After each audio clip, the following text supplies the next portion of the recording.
प्रिय विद्यार्थियों, सादर नमस्कार। आज हम लोग संस्कृत रूप को ट्रिक के माध्यम से समझेंगे, क्योंकि रूप को याद करने में आपको बहुत सारी कठिनाइयाँ होती होंगी। आपको रूप को रटना पड़ता होगा, लेकिन आज हम कुछ ट्रिक के माध्यम से रूप को याद करने का प्रयास करेंगे।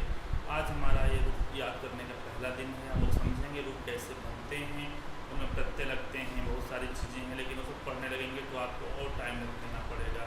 रूप के कुछ विशेष ट्रिक हैं, उनको आप लोग याद कर लीजिए। जैसे द्वितीया, जैसे अगर आपको कहा जाए कि तृतीया का द्विवचन बनाइए, किसी भी रूप को, दुनिया का कोई भी रूप हो, तृतीया का द्विवचन क्या होगा, तो आपको बस उसमें भ्याम जोड़ देना है। आधा भयाम भ्याम। चतुर्थी का द्विवचन क्या होगा, उसमें भ्याम जोड़ देना है। पंचमी का द्विवचन क्या होगा, उसमें भ्याम जोड़ देना है। तो उसके अलावा षष्ठी का द्विवचन क्या होगा, योग जोड़ देना है या योग जोड़ देना है। सप्तमी का द्विवचन क्या होगा, योग जोड़ देना है। इस तरह द्विवचन बनाने के लिए अगर आपको रूप दिया जाए तो आप क्या करेंगे, आप उसमें अगर तृतीया, चतुर्थी, पंचमी का द्विवचन हो तो भ्याम जोड़ेंगे, अगर षष्ठी और सप्तमी का हो तो योग जोड़ेंगे, और अगर प्रथमा और द्वितीया का हो द्विवचन तो उसमें क्या करेंगे, उसको औ जोड़ेंगे। अगर एक औ अधिकतर रूपों में लगता है। अगर धेनु शब्द है, नदी शब्द है, नदी शब्द में नद्यो बनता है, लेकिन अगर मति शब्द है तो मत्यो बनेगा। लेकिन अगर धेनु शब्द है, मुनि शब्द है तो इन सब में नहीं लगता है।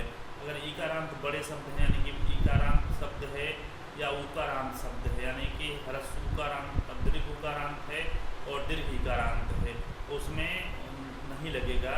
लेकिन और सारे में द्वितीया का या प्रथमा का आप द्विवचन बनाएंगे तो उसमें औ जुटेगा। ठीक है, तो इतना याद रखिएगा।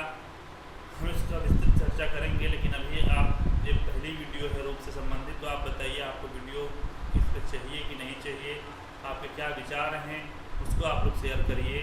देखिए, रूप याद करना बड़ी बात नहीं है। रूप आप रट करके याद कर सकते हैं, लेकिन दुनिया भर में इतने सारे रूप हैं कि आप कितना रट करके याद करेंगे। अकारांत है, जैसे बालक है, राम है। अकारांत समझते होंगे आप लोग। अकारांत का मतलब हुआ जिसके अंत में वर्ण विच्छेद करने पे अंत में अ आ रहा हो। आकारांत पुल्लिंग है, जैसे विश्वपा हो गया, दारा शब्द हो गया, ये आकारांत पुल्लिंग है। इसके अलावा ईकारांत शब्द है, जैसे नदी हो गया, नदी हो गया। ईकारांत, छोटी ईकारांत जैसे ह्रस्व ईकारांत मुनि शब्द हो गया। तो इस बहुत सारे शब्द हैं, हरि शब्द हो गया। तो कितना आप लोग याद करेंगे। तो इसके लिए आप कुछ ट्रिक लेकर के आ रहे हैं, जल्दी ही अगले वीडियो में आपको मिलेगी। हमारे पास भी कुछ साधन के अभाव हैं, जिसकी वजह से आपको पूरी वीडियो नहीं प्रोवाइड कराई जा पा रही है। 2-3 मिनट में हम धीरे धीरे रूपों को समझेंगे।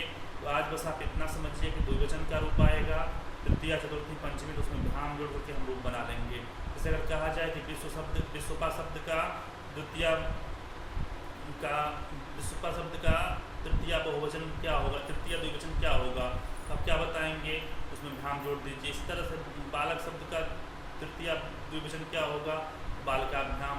हरि शब्द का तृतीय द्विवचन क्या होगा, हरिभ्याम। मुनि शब्द का तृतीय द्विवचन क्या होगा, मुनिभ्याम।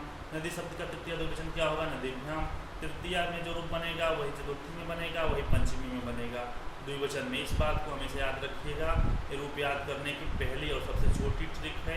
इसको अगर समझ लिए तो फिर आगे आपके लिए रूप आसान हो जाएंगे। 3 रूप, 21 में से 3 रूप तो आप याद कर लिए, बाकी जो 18 हैं इनको आप कल देखा जाएगा। ठीक है, तब तक के लिए धन्यवाद, नमस्कार, जय श्री कृष्ण।